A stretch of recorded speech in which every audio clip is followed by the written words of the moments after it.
Sénégalais férus de la chose, en tout cas intéressés par la chose politique. C'est pour cela que j'aurais bien préféré dans la présentation qu'on se limite à mon... À l'homme politique que vous êtes, à mon statut, parce que je suis là aujourd'hui en tant qu'acteur, en tout cas en tant qu'acteur politique, pas en tant que fonctionnaire, en tant que directeur au niveau de la DGID. Donc j'ai bien aimé cette partie de la présentation. On va quand même peut-être un peu plus tard aborder une ou deux questions sur cet autre aspect ou cette autre casquette en tant que fonctionnaire. Mais vous le disiez tout à l'heure, fils de Nemataba, président du conseil départemental de Vélingara, mais surtout vous avez un parti. Il s'appelle le RCD, Rassemblement pour la citoyenneté et le développement. Mais avant le RCD, vous étiez au Parti socialiste. Oui. Vous étiez dans le Benno Bokk Yakaar. Vous êtes resté dans le Benno Bokk Yakaar, mais hors du Parti socialiste avec votre propre parti. C'est tout simplement que vous voulez voler de vos propres ailes, comme on le dit? Oui, oui, effectivement. Je pense qu'aujourd'hui, nous sommes en politique depuis un peu longtemps, quand même, M. Touré.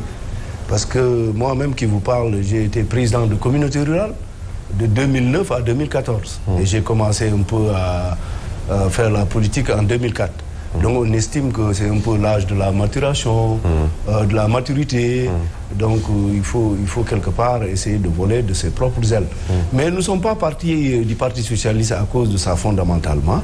Mais comme vous le savez, en 2017, le parti a connu des remous, a connu beaucoup de dissensions, donc l'atmosphère était assez délétère, assez tendue, donc entre pro et anti, donc nous, on ne se sentait pas très à l'aise dans cette affaire, mais nous étions vraiment fidèles aux camarades, paix à son âme, aux camarades Ousmane Tanor Dieng, parce que c'est le lieu d'ailleurs de saluer sa mémoire, et en tout cas de rappeler sa grande dimension d'homme d'État, d'homme de culture, un homme d'écoute, qui nous a beaucoup enseigné, qui nous a beaucoup appris.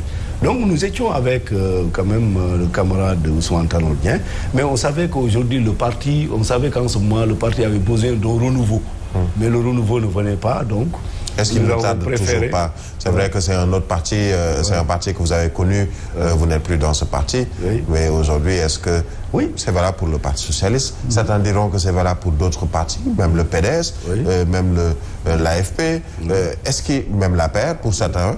Est-ce qu'il ne faut pas justement une nouvelle vague plus jeune pour la direction de ces partis? Voilà. Donc il faut dire que nous avons quitté le Parti socialiste, mais c'est un parti que nous portons dans notre cœur, parce que nous sommes des socialistes, nous sommes d'obédience socialiste.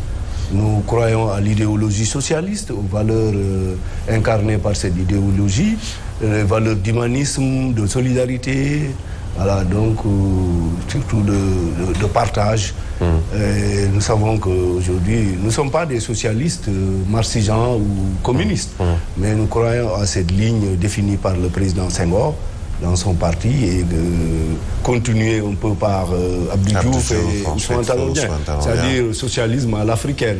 Aujourd'hui, Aminata Mbengue Ndiaye. Aujourd'hui, Aminata Mbengue Ndiaye. Donc, pour répondre à votre question, il faut dire qu'aujourd'hui, tous les grands partis ou partis traditionnels ont besoin d'un renouveau, d'un nouveau souffle. Je pense que cela est indéniable. Mais il n'est pas aisé de parler d'un parti. D'un autre parti. Je pense que je peux m'en arrêter là, mais je suis d'accord avec vous qu'il faut un nouveau souffle pour tous les partis traditionnels que le Sénégal a connus. Alors, un nouveau souffle pour les partis, mais également un nouveau souffle, c'est ce qu'on attend pour les élections locales. On va vers les élections territoriales en 2022. Vous êtes vous-même président du conseil départemental de Vélingara, je le disais. Est-ce que vous allez briguer à nouveau le poste de président du conseil départemental? Voilà. Donc, c'est une très bonne question, M. Touré. Je vous remercie. Nous savons qu'il n'y a pas de limitation de mandat à la base, parce que les élus, le mandat des élus ne sont pas limités, contrairement à ceux du président de la République. Mais j'estime que moi-même, j'ai été élu à la tête du conseil départemental de Vélingara depuis 2014. 2014-2022, c'est 8 ans. Et 8 ans, c'est assez long, c'est presque 2 mandats. Donc je me dis qu'en 8 ans, si je revenais comme président en 2022, je ne vois pas ce que je ferais de plus et de mieux. Parce que c'est une question d'énergie, de souffle, d'engagement. J'estime que aujourd'hui, 2 mandats quand même c'est assez suffisant pour un élu aujourd'hui par les temps. Parce que je pense qu'il n'est pas dans l'intérêt du département que quelqu'un vienne y rester plus de 8 ans, plus de 10 ans. Parce que finalement, ça devient une position de sinécure. On ne travaille plus, mais... Vous avez fait à peine 8 ans. Voilà. D'autres qui ont fait 26 ans. Voilà, 20 ans, voilà. Donc ça, c'est pour justifier... Mais prenons par exemple votre... Voilà. Par exemple, le maire de Vélingara, voilà. qui a quand même fait... disons 20 ans. Hein? Oui, effectivement. Et donc, apparemment qu'il sera encore candidat. Ouais, nous espérons qu'il aura quand même, il saura raison garder. Il va se reprendre un peu pour savoir que 20 ans à la tête d'une institution, je pense que c'est assez long et suffisant. Non, alors donc moi, je ne suis pas candidat. Ne parlons surtout pas de ceux qui, de 1996 à aujourd'hui, sont maires. Eh bien, on va les citer. Il y a Dagana, il y a d'autres communes où les maires sont là-bas depuis déjà un certain nombre d'années. Qu'est-ce qu'il faut? Est-ce qu'il faut, s'il le faut, changer la loi pour une limitation justement de ces mandats? Certains vous diront que c'est anticonstitutionnel. Qu'est-ce qu'il faut justement pour que ces maires ou présidents de conseils départementaux, etc., que tous puissent peut-être se limiter à un certain nombre de mandats pour ne pas s'éterniser aussi au pouvoir? Voilà. Mais vous avez raison. Moi, personnellement, je suis favorable à une limitation des mandats au niveau local. J'estime qu'au niveau territorial, au niveau des collectivités locales, 2 mandats, ça suffit. 2 mandats de 5 ans, 10 ans. Je pense que 10 ans à la tête d'une institution. Et vous savez, M. Touré, ça évite une confusion. Parce que quelque part, le fait de rester longtemps à la tête d'une mairie, ça conduit à une patrimonialisation de la mairie. Le maire aujourd'hui confond la mairie à sa propre propriété privée. Donc il estime que le maire, la mairie, la commune est son titre foncier. Pourquoi? Parce qu'il a tellement duré que maintenant il a oublié que ce n'est plus sa maison. Donc je pense que ce genre, c'est pas bien, c'est pas un bon signal. Et puis je pense que quand on reste longtemps, on n'est plus motivé, quoi. On manque de motivation. Mais je pense que il est bon de limiter. Et moi, je suis pour la limitation des mandats. Mais même s'il n'y avait pas cette limitation, moi, M. Touré, j'estime que, en toute conscience, il faut aussi savoir partir à temps. Comme le disait le général de Gaulle, il faut savoir partir à temps. Quand vous faites 20 ans quelque part, vous ne devez pas attendre qu'il y ait une limitation ou qu'on vous gagne à des élections pour partir. Il ne faut pas attendre qu'on vous chasse à coups de pied. Voilà, justement. Donc il faut donner la chance à d'autres personnes. Et comme on le dit, les cimetières sont pleins de gens qui se croyaient indispensables, incontournables, ou qui pensaient qu'après eux, c'est le déluge, ou après eux, que le monde allait s'arrêter. Et ce qui est faux. La terre tourne toujours après eux. Donc je pense que nul n'est indispensable dans cette vie. Donc quand on fait 10 ans à la tête d'une collectivité, il est temps de donner à d'autres personnes, à d'autres jeunes aussi, pour montrer, parce que tout le monde doit être au service de la collectivité. Si vous montrez tout ce que vous savez faire, vous devez laisser la place à un autre pour qu'il vienne aussi démontrer ce qu'il sait faire. C'est ce qui explique aujourd'hui le fait que je ne sois pas candidat au département, parce que j'estime que 8 ans, c'est suffisant, et que le maire qui est là-bas, il est là-bas depuis 20 ans, il est temps qu'on le remplace aussi, qu'une nouvelle personne vienne donner un nouveau souffle, insuffler une nouvelle dynamique. Et permettre peut-être aux jeunes ou aux plus jeunes, ou en tout cas, que chacun puisse aussi s'y essayer. Mais est-ce que ça doit être également la porte ouverte à n'importe qui, n'importe quel citoyen pour pouvoir être maire d'une localité? On sait qu'il y a une discussion autour, par exemple, de ce qu'on appelle la caution pour les élections territoriales, locales donc de 2022. Est-ce que également le désir de vouloir changer, on doit forcément également mettre des gens qui n'ont peut-être pas d'expérience ou qui n'ont pas de vécu ou peut-être qui n'ont même pas un bon programme à proposer? Voilà, je pense qu'aujourd'hui, la bataille doit tourner autour des programmes. Qu'est-ce que chacun, quelle est la vision? Où est-ce qu'il veut amener les populations durant les 5 ans? Je pense que ça, c'est un débat programmatif. Donc, programmatique, c'est ça, en tout cas, tout l'enjeu, c'est à ce niveau, au niveau des programmes. Vous ne devez pas venir parce que vous avez de l'argent, ou bien, voilà, vous êtes beau, ou bien, mais il faut venir dire... Voilà, Birahim Touré qui veut être candidat dans une commune, il doit dire, écoutez, c'est ça mon programme. Vous, citoyens de cette commune, vous êtes à un point A, je vous amène à un point B. Et comment je vais le faire? Avec quels moyens? Expliquer. Et on verra, on va confronter quel est le programme le plus réaliste et le plus bénéfique pour les populations.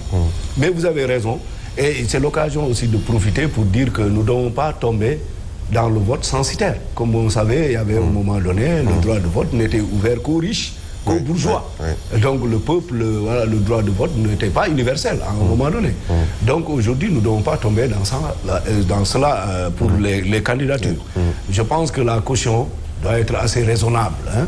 On ne doit pas ouvrir pour que n'importe qui soit candidat également. On parle de 10 mais millions. Au moins 10 millions, c'est assez élevé. Moi, je propose quand même une somme qui ne va pas dépasser 3 millions pour les cautions au niveau des communes et au niveau des départements.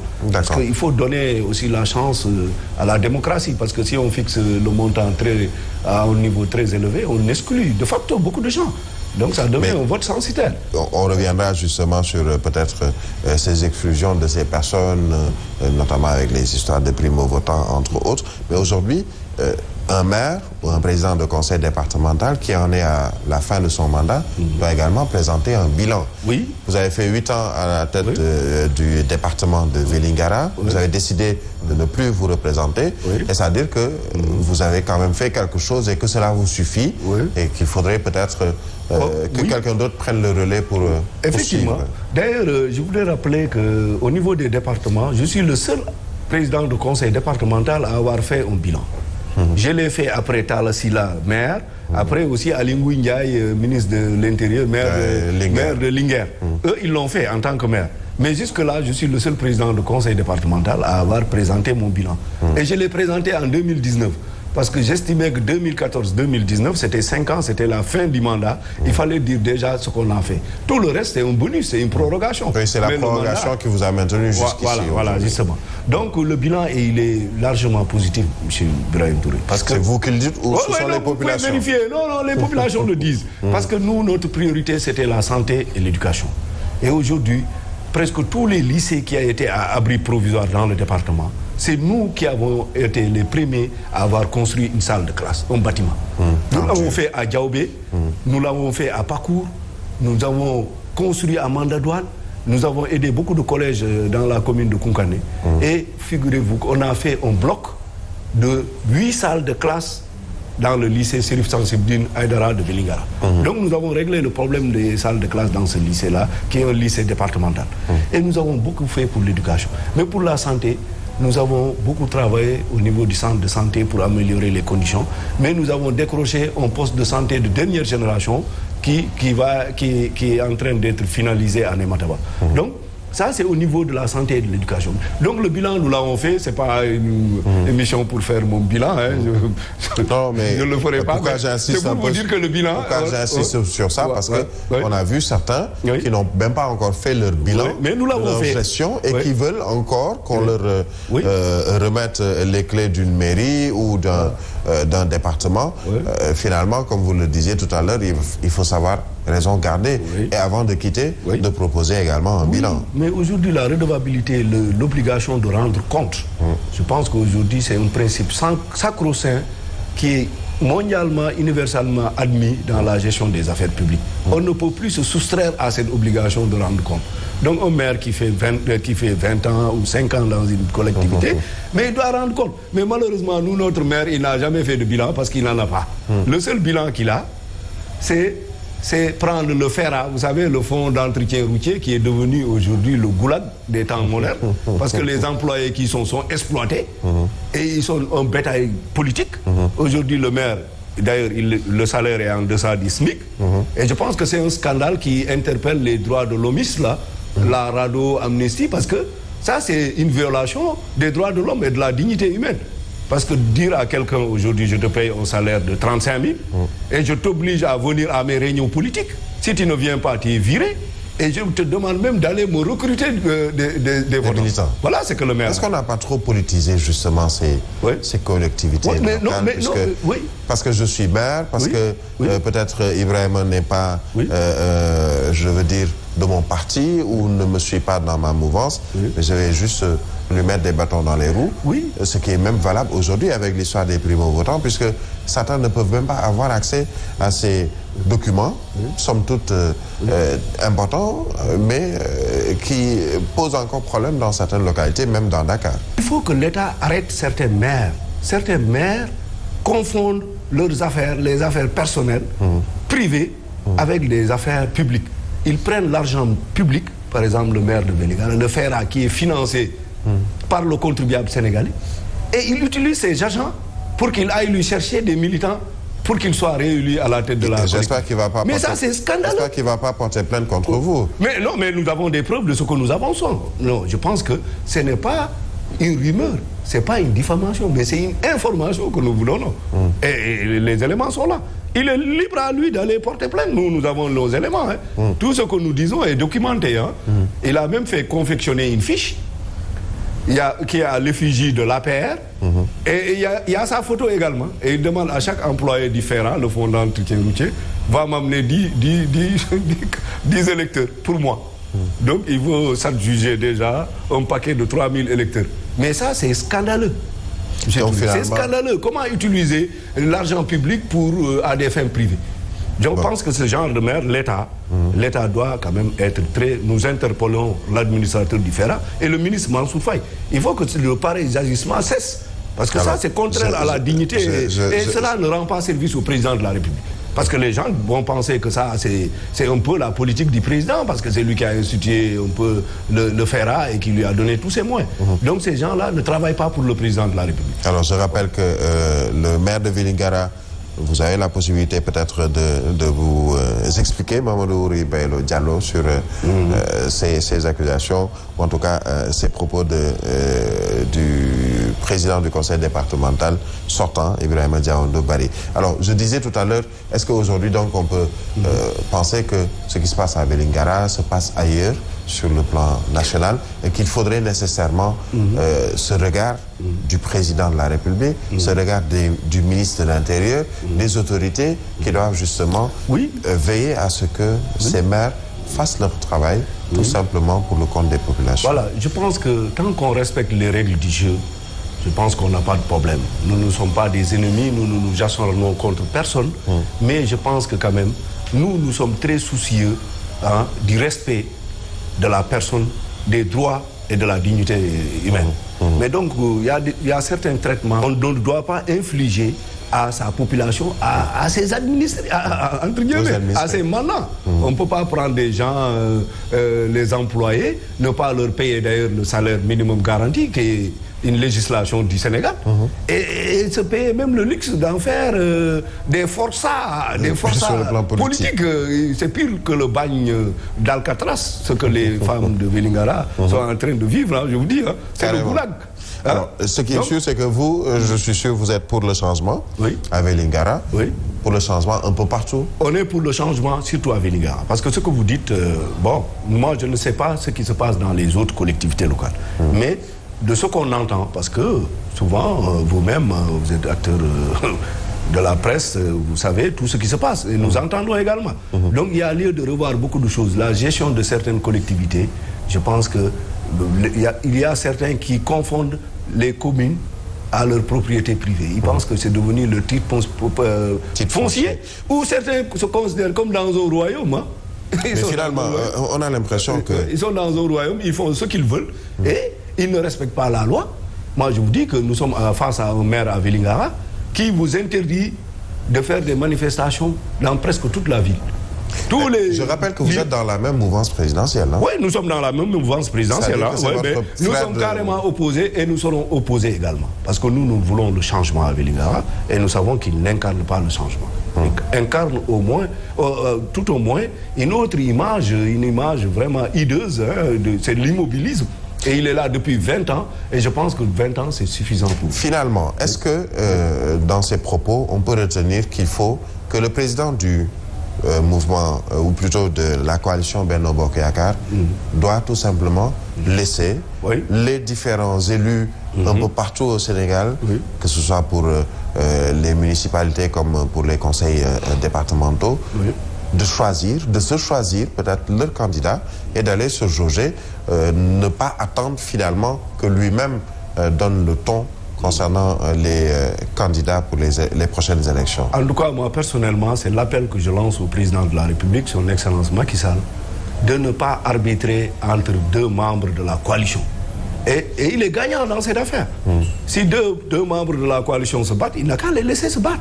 Et demain, prendre, de toute façon, le vainqueur sera forcément avec lui. Parce que le danger de vouloir imposer des maires impopulaires, c'est envoyer ces collectivités entre les mains de l'opposition. On peut dire que c'est un couteau à double tranchant. À double tranchant. On ne parlera pas de troisième plan, parce qu'il ne s'agit pas de butin. Mais c'est tout comme, parce que deux gens qui se battent, il peut toujours y avoir quelqu'un qui viendrait à la dernière... Qui puisse bénéficier finalement sans même mouiller le maillot. Oui. Et nous, c'est ce que nous redoutons à Vélingara. Parce que le maire a atteint son niveau, il a atteint le paroxysme, il est à son apogée. Donc si jamais on le mettait comme candidat pour le compte du Benno Bokk Yakaar à Vélingara, je vous assure qu'on va vers la défaite, une cuisante défaite qui nous attend.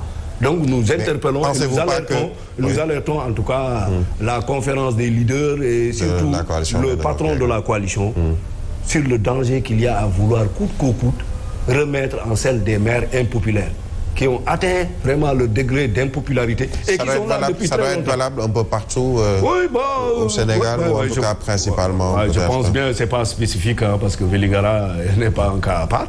Mais comme vous le savez, il y a beaucoup de localités comme ça. Vous-même, vous savez qu'il y a des maires qui sont là depuis 1996. Et ça, c'est incroyable. Aujourd'hui, ces jeunes n'ont connu que ce genre de maire. Il faut que les gens sachent que être maire, être élu, ce n'est pas une profession. C'est une fonction. C'est une fonction. Et une fonction, elle est limitée dans le temps. Mais aujourd'hui, c'est devenu une fonction. D'ailleurs, c'est la profession de notre ami, le maire de Vélingara. Lui, sa profession, c'est maire de Vélingara. Donc, mais il faut qu'il sache qu'aussi, même dans une profession, on va à la retraite aussi. Alors, est-ce qu'on peut, supposer que le RCD, le Rassemblement pour la Citoyenneté et le Développement, aura un candidat et pour le département et pour la mairie de Vélingara? Bon, pour le moment, ce que nous pouvons dire, c'est que le RCD, le Rassemblement pour la Citoyenneté et le Développement que je dirige, est dans la coalition présidentielle. Benno Bokk Yakaar. Benno Bokk Yakaar. Vous allez encore attendre ou écouter le président, c'est ça? Non. Mais en tout cas, c'est notre patron aujourd'hui. Il faut le dire. On ne peut pas être des ninistes. On ne peut pas être quelque part des objets non identifiés. Comme des ovnis, des objets volants non identifiés. On n'est ni du pouvoir ni de l'opposition, mais je pense que ce n'est pas une attitude quand même assez responsable. Aujourd'hui, nous, il est clair et nous le faisons sans condition et avec conviction. Parce que si on n'était pas d'accord avec la vision du président de la République, nous sommes des Sénégalais. Nous jouissons de nos droits civiques. Nous sommes libres d'aller militer avec qui on veut. Mais la vision que le président a présentée aux Sénégalais, c'est-à-dire faire d'un pays, c'est-à-dire faire du Sénégal un Sénégal de tous, pour tous, un pays émergent. Et il a commencé les jalons. Il a beaucoup fait pour les communes de l'intérieur, déjà la communalisation intégrale. Et il a beaucoup fait pour Vélingara. Si les Vélingarois ont connu le goudron aujourd'hui, c'est quelques kilomètres de goudron, c'est le président Macky Sall, même si le projet pouvait exister avant, mais c'est lui qui l'a matérialisé. Il y a beaucoup. Donc aujourd'hui, il y a beaucoup de choses que le président est en train de faire. Il est en train de conduire le Sénégal sur les chantiers. En tout cas, on est sur la rampe de l'émergence. Donc, il faut l'accompagner. Nous l'accompagnons pour cela. Donc, et cela, c'est sans condition et avec conviction. Donc, nous sommes des hommes libres également. Donc, le RCD, et dans la mouvance... Vous n'allez pas vers les locales sous votre propre bannière? Non, je n'ai pas dit cela, Birahim. Non, ce que je suis en train de dire, quand même, je voulais terminer l'idée, c'est qu'aujourd'hui, nous sommes avec le président de la République. Mais pour ce qui est des locales, nous souhaitons, en tout cas, ce que nous voulons, que le président de la République nous laisse la liberté d'aller, en tout cas, jouer à fond notre partition. Et demain, nous ne sommes pas une menace pour lui et nous allons le soutenir. Mais pour ce qui est de notre candidature pour les collectivités locales, il est clair que nous allons nous battre pour ne pas disparaître, pour exister et pour vraiment conduire les destinées des collectivités locales dans le département. Ce ne sera pas seulement à Vélingara. Non, ce ne sera pas seulement à Vélingara. Nous avons des camarades, Dieu merci, qui sont à Rufisque. Nous avons des dames comme Madame Baye, Madame Fall. Voilà, Madame Fall qui est très dynamique, qui est à Rufisque. Nous avons des camarades à Kolda, à Sédhiou, à Ziguinchor. Donc à Khariala aussi, à Grand Yoff. Donc vous verrez qu'on aura quand même une présence dans beaucoup de collectivités au niveau national. Parce que nous sommes un parti, nous sommes jeunes. Et voilà, nous avons notre avenir. Je pense que nous travaillons pour l'avenir également. Et donc ça, c'est pas être contre le président de la République. D'accord, c'est assez clair. Alors un bonjour à Madame Ndeye Fall, justement, du RCD. Nous allons marquer une courte pause. On se retrouve juste après la page de publicité.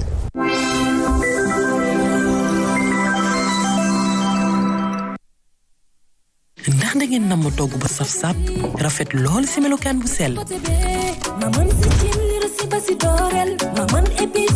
seeni magi maaman yi dañu leen liggéeyee ak li ngeen taamu di safale seeni togg ngir jox ko melokaan bu taaru bu amul fenn. togg ak magi du aajo nga siy def xorom. togg ak magi mooy neexal sa àdduna. Kleenex gaamu produit bu baax la bu ñu taamu ñun yaay yi ngir toppatoo suñu bébé. am na couche ultra absorbante, lingette, poudre talc, am na crème, huile, eau de toilette, ba ci gel shampoing. Kleenex mbégte doom ak yaay kese la. Disponible chez Casino.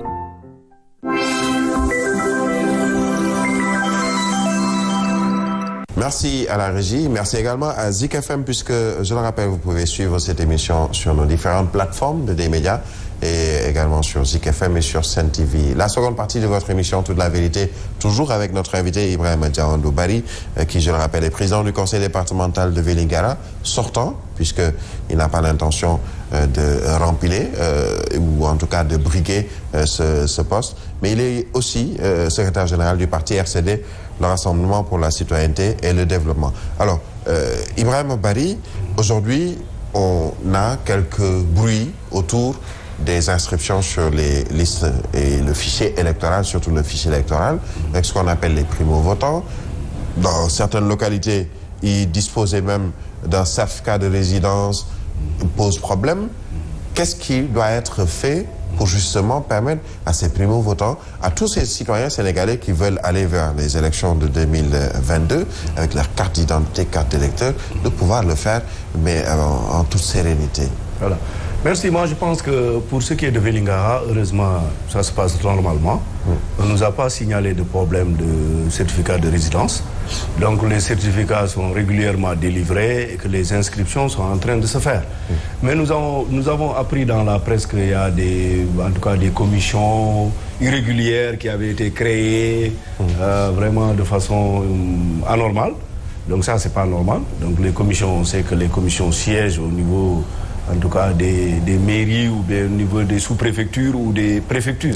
Donc on ne peut pas créer des commissions et que les gens puissent s'inscrire dans des domiciles. C'est totalement illégal. Je pense et c'est pourtant des maires de Benno Bokk Yakaar qui sont, pointés du doigt. Voilà, cela ne vous sert pas finalement. Si c'est avéré. Mais cela ne sert pas à Benno Bokk Yakaar. Est-ce que cela sert même à ces maires qui font ce blocage-là alors qu'on veut aller vers des élections libres, transparentes, crédible, mais surtout où les jeunes, puisque vous parlez tout à l'heure de nouvelle génération, où les jeunes pourraient vraiment poser ces actes citoyens. Effectivement, je pense que les jeunes, tous ceux qui ont atteint l'âge de voter, on doit créer les conditions pour que ces jeunes-là puissent s'inscrire massivement au niveau du fichier électoral. Je pense que tous ces blocages que certains sont en train de faire, ça, c'est un peu vouloir arrêter la mer avec ses bras. Ils ne peuvent rien, on ne peut pas... Est-ce que cela ne dessert pas finalement bien sûr, cela leur dessert. Et le président Macky Sall. Cela leur dessert parce que ça, c'est synonyme d'une certaine panique, d'une certaine peur.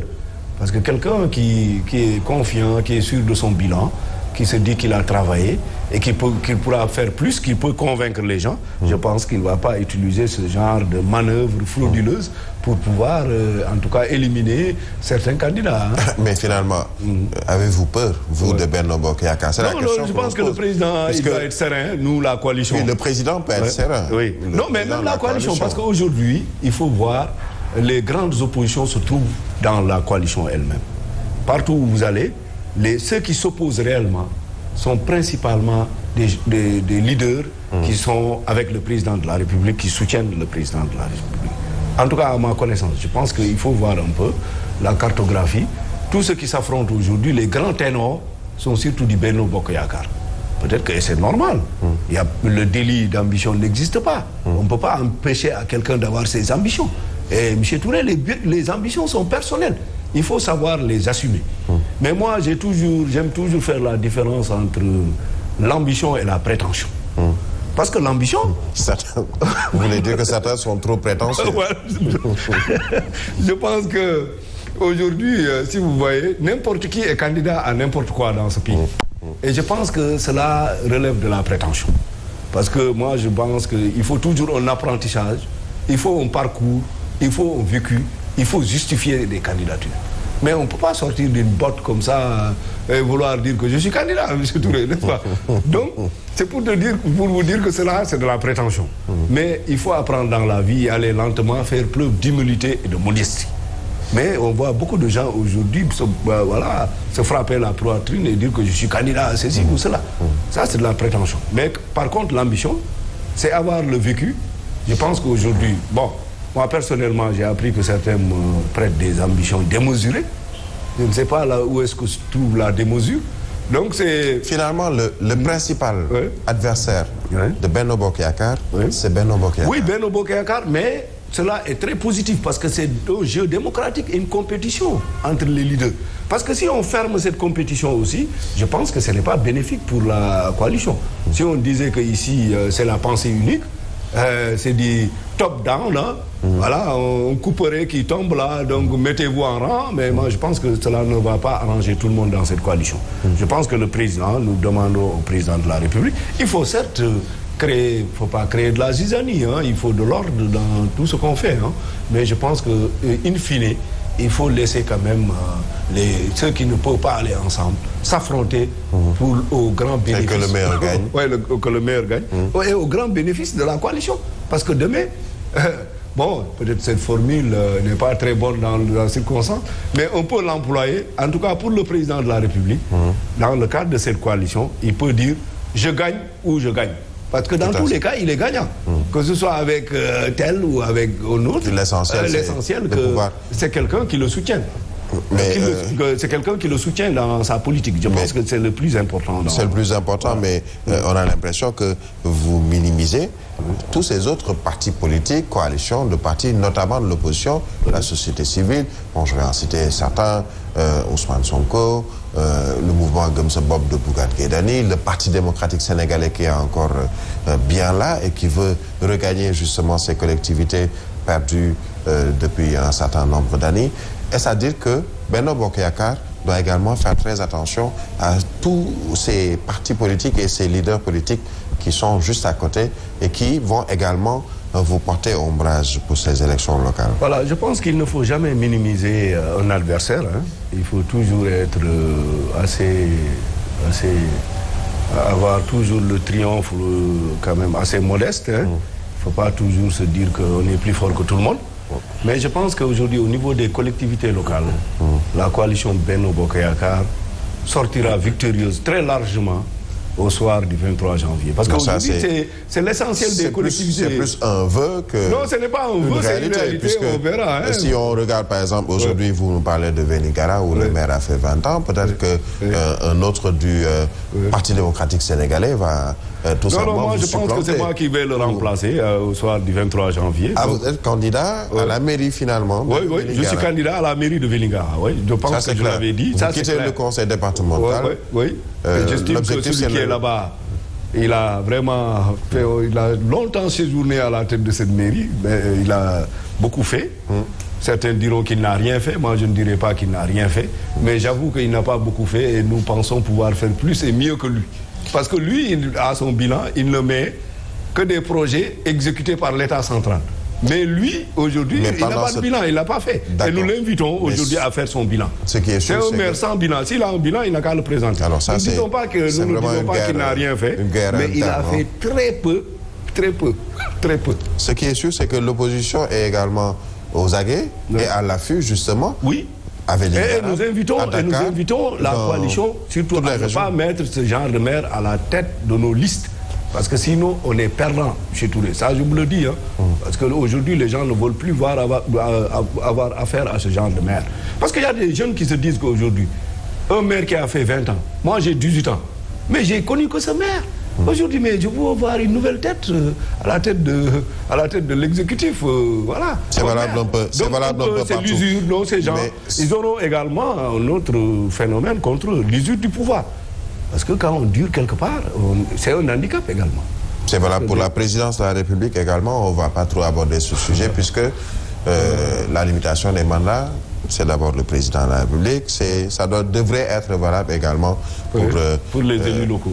Les élus locaux. Ouais, en tout cas, moi, je suis favorable à une limitation. Ce qui est sûr, c'est que l'opposition est là, est bien existante. L'opposition qui va même se regrouper. Est-ce que vous, en tant que leader d'un parti, à savoir le RCD, le Rassemblement pour la citoyenneté et le développement, même si membre de la coalition Benno Bokk Yakaar, vous n'excluez peut-être pas de cheminer avec d'autres partis ou citoyens qui voudraient peut-être être avec vous dans le cadre de la recherche de cette pour ces élections plutôt territoriales. Effectivement, nous, pour le moment, nous comptons nous battre dans le cadre de la coalition. Benno. Parce que nous sommes dans le Benno et nous avons exprimé nos positions. Je pense que si demain, ces positions arrivaient à ne pas être prises en compte, si nous devons aller en tout cas au combat, mais nous allons constituer une coalition la plus large possible pour pouvoir gagner. Avec ou sans Benno, le RCD ira vers ces élections. Oui, le RCD en tant que parti politique compte aller à ces élections-là. Oui. Avec ou sans Benno Bokk Yakaar. Mais notre souhait, en tout cas, notre souhait, c'est, étant de cette famille, c'est d'aller avec le Benno Bokk Yakaar. En tout cas, c'est notre première option.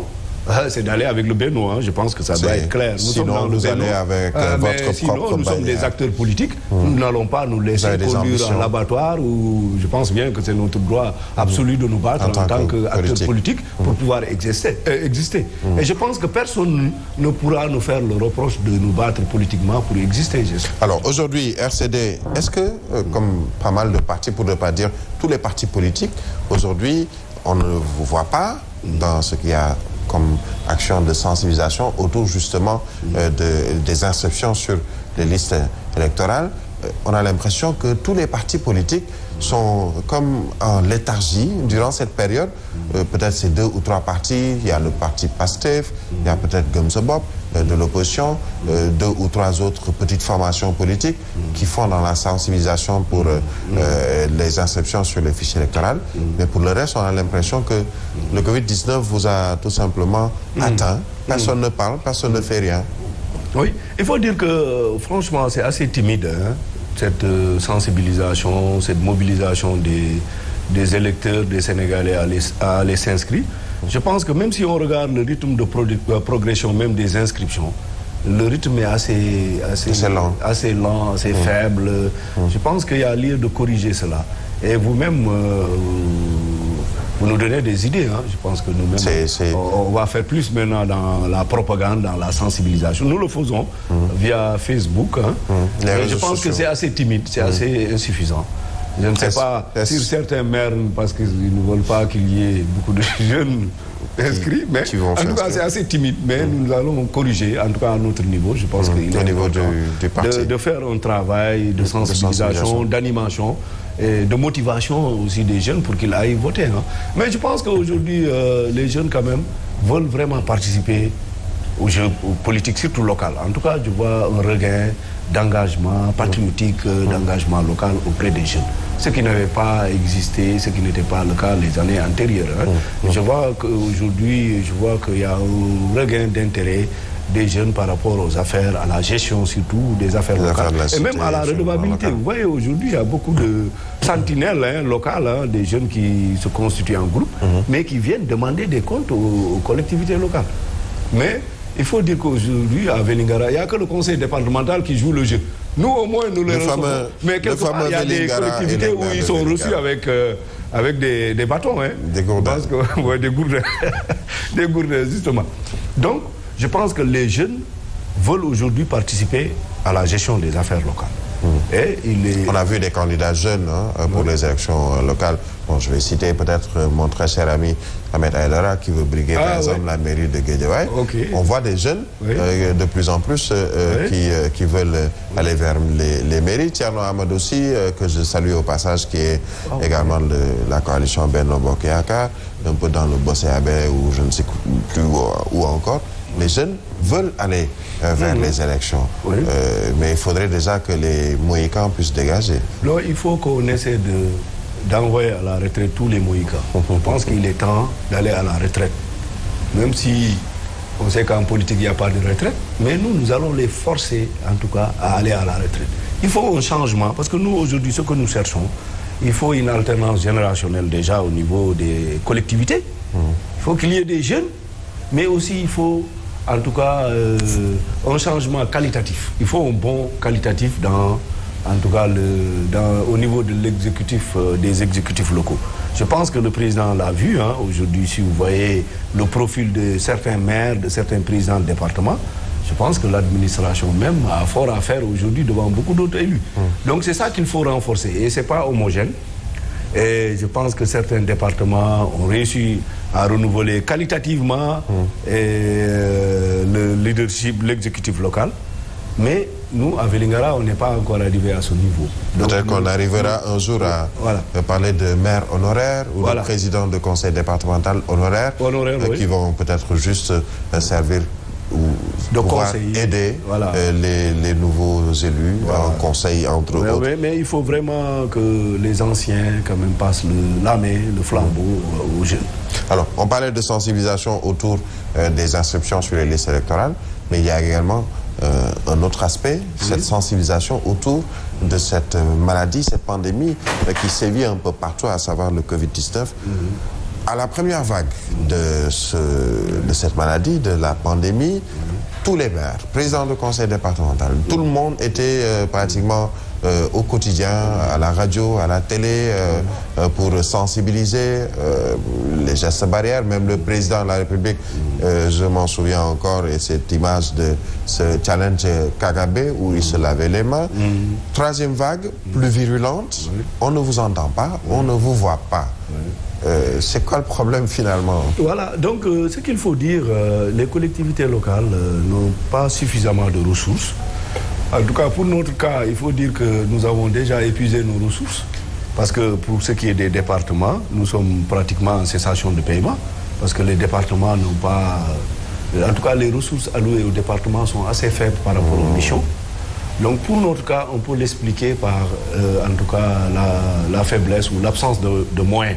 Parce que si on avait des moyens... plus les moyens d'acheter des gels hydroalcooliques. On a épuisé nos vous avez acheté tellement de gel hydroalcooliques, de gel, de masques, de thermoflash, etc.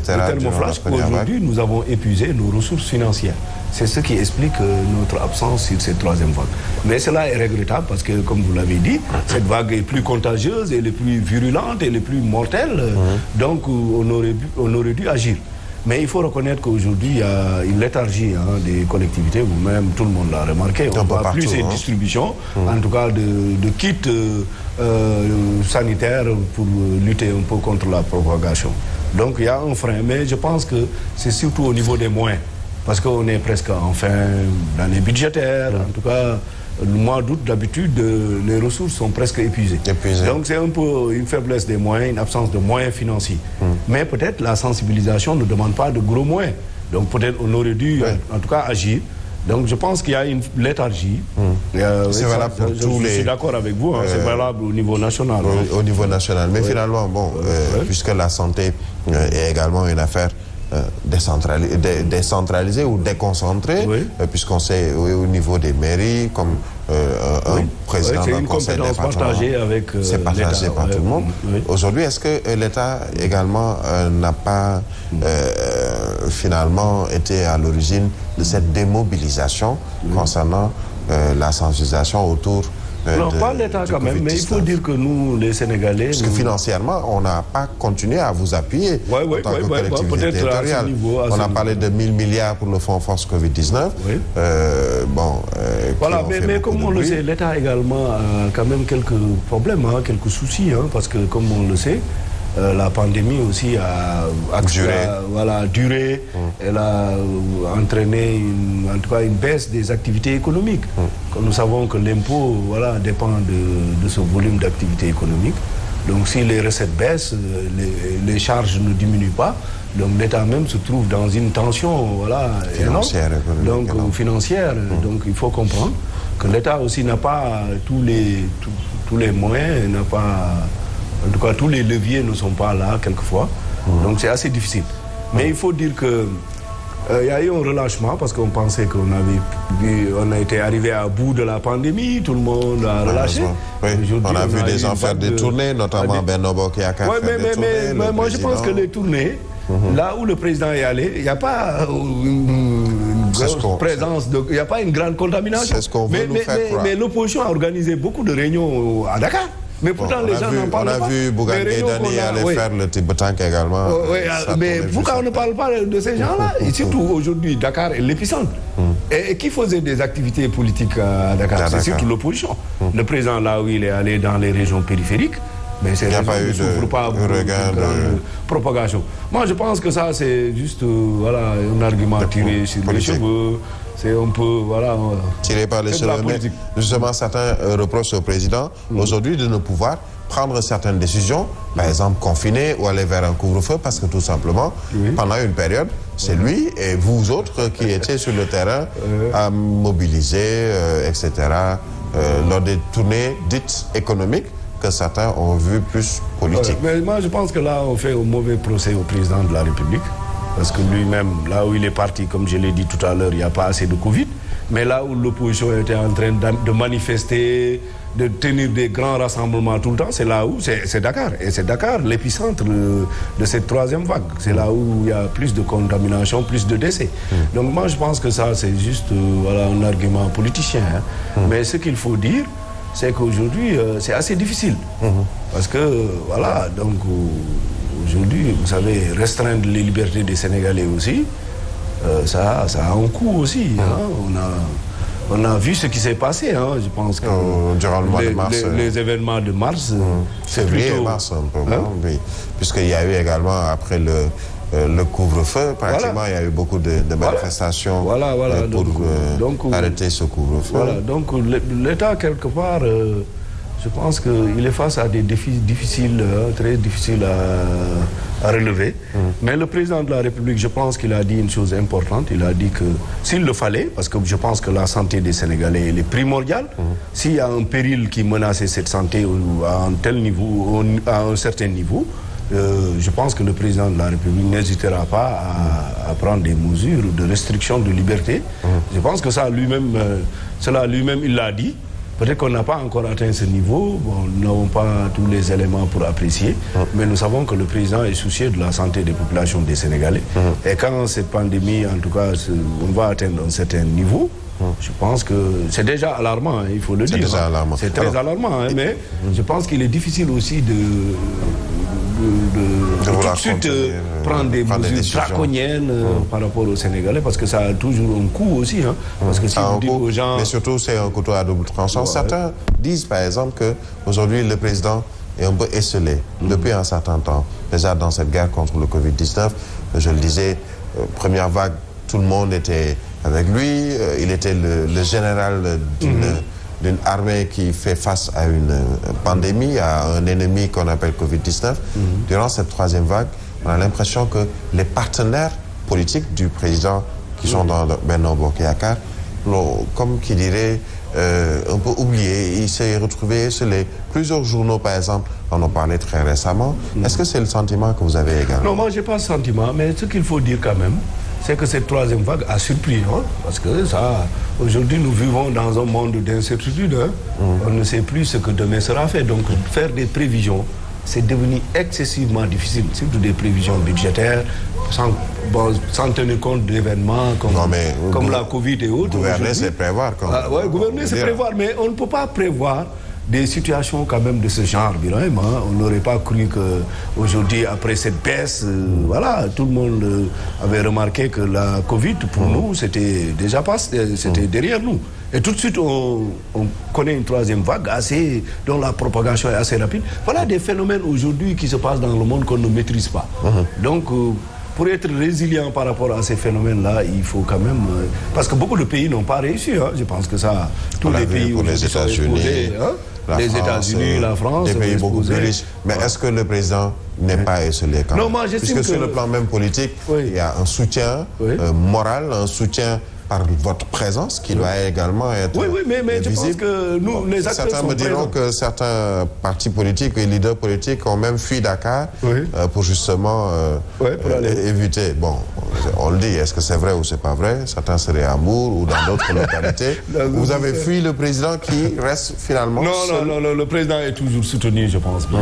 On vous voit moins, en tout cas. On voit moins les membres de la coalition. C'est valable pour le Parti socialiste, c'est valable pour l'AFP. Excusez, peut-être qu'ils vont me tirer après dessus, mais on ne voit pas ces partenaires du président de la République dans cette guerre aujourd'hui contre le Covid-19. On a vu tout le monde durant la première vague, mais durant cette troisième vague, on a l'impression que le président, il est tout simplement seul ou esselé. Oui, moi je n'ai pas cette impression, c'est pour cela que je ne pourrais pas trop c'est votre droit. Avancer sur cette question. Mais ce que je sais, c'est que l'État est en train de faire face. Ce qui est important, le président de la République, c'est lui qui définit la politique de la nation, c'est lui le gardien, voilà, le garant de la stabilité de ce pays. Donc il est en train de l'outil qu'il a pour mettre en œuvre sa politique, c'est le gouvernement. Et nous avons vu que le ministre de la Santé, les services de la Santé sont en train de vraiment beaucoup travailler. Et avec les structures privées, si on prend l'exemple du gaz par exemple. Donc, avec l'oxygène. L'oxygène, rendre même des mesures ont été prises, comme rendre l'oxygène, un peu la gratuité de l'oxygène au niveau des structures privées. Je pense que ça, c'est des mesures assez fortes qui ont un coût budgétaire. Donc l'État est en train de faire face, est en train de réagir. Ce que nous devons souhaiter aujourd'hui, Birahim, c'est que cette vague s'arrête et qu'on aille vers la campagne électorale, que les élections se tiennent à bonne date. Déjà, les élections se tiendront, c'est sûr. Non, mais on ne sait pas. Mais est-ce que vous serez d'accord qu'on tienne des élections ou qu'il y ait une campagne électorale si la Covid, en tout cas la propagation... Mais on a vu les États-Unis qui ont vécu bien pire que nous, qui ont tenu des élections. La France... mais le contexte n'est pas le même. Est-ce que la France a fait la même animation? Vous savez, vous là-bas, si vous voulez être maire, vous n'allez pas organiser un sabar dans votre quartier, vous n'avez pas besoin de l'assemblée. Donc, nos comparaisons n'est pas raison. C'est pas des choses mais c'est une occasion pour vous de changer de manière de faire la campagne. Mais est-ce que c'est possible? Est-ce que c'est possible? Est-ce que c'est possible dans notre contexte actuel? Mais est-ce que vous accepterez, vous, Ibrahima Diawandou Bari, que l'on reporte encore ces élections? Non, si la situation sanitaire l'exigeait, je pense que la santé des populations, moi-même aujourd'hui, vous voyez, je ne vais pas sur le terrain, je ne vais pas exposer les populations depuis un certain temps. J'ai refusé d'aller faire de l'animation politique. Certains disent que peut-être qu'il n'est pas candidat. Mais il y a de nouvelles formes, c'est pour ne pas exposer. d'animation politique. Mais laquelle? Mais tout le monde, tout le monde n'a pas une connexion Internet WhatsApp pour être WhatsApp ou Facebook. Nous, la plupart de nos électeurs écoutent la radio où ils viennent voir de visu. Non, tout le monde n'a pas accès. Donc, selon vous, il pourrait y avoir... Non, je n'ai pas dit il pourrait, mais moi je pense que si cette situation ne s'améliorait pas, s'il n'y avait pas une amélioration, si la propagation ne baissait pas, si le nombre de morts ne baissait pas, je pense qu'on serait obligé de reporter ces élections. Le président de la République ne va pas mettre en péril la santé. La démocratie, c'est certes très important. Je pense que renouveler les mandats à date échue, cela, c'est très normal. C'est une exigence. Je ne néglige pas, en tout cas, ces aspects, parce que la démocratie aussi, c'est la pierre angulaire, c'est le fondement de notre société. C'est un peu... Voilà. C'est normal. C'est normal. C'est le ciment de la société. Donc, il faut... Mais on ne va pas le faire au péril, en mettant en péril la santé des populations. Donc tout ça, c'est pour dire que si la situation l'exige, je pense qu'il faut un report. Bon, mais l'essentiel, vous, en tant que leader d'un parti politique, peut-être ce serait aujourd'hui de sensibiliser autour, par exemple, de la vaccination, comme je suis d'accord. Nous sommes vaccinés et nous appelons tous les Sénégalais à se vacciner. Alors, continuez cette sensibilisation. Je pense que dans les réseaux sociaux, dans les radios, les télévisions, c'est également le rôle que vous devez jouer. On en est déjà à la fin de cette émission. Ah bon, déjà, oui. Oui, déjà. Ibrahima Diawandou Bari, je voudrais vous remercier. Je rappelle, vous êtes président du conseil départemental sortant de Vélingara, fils de Nemataba. Et surtout, vous me l'avez révélé tout à l'heure, candidat pour la mairie, cette fois-ci de Vélingara, et secrétaire général du parti RCD. Il s'agit du Rassemblement pour la citoyenneté et le développement. Merci. Voilà, c'est moi qui vous remercie et je remercie toute votre équipe.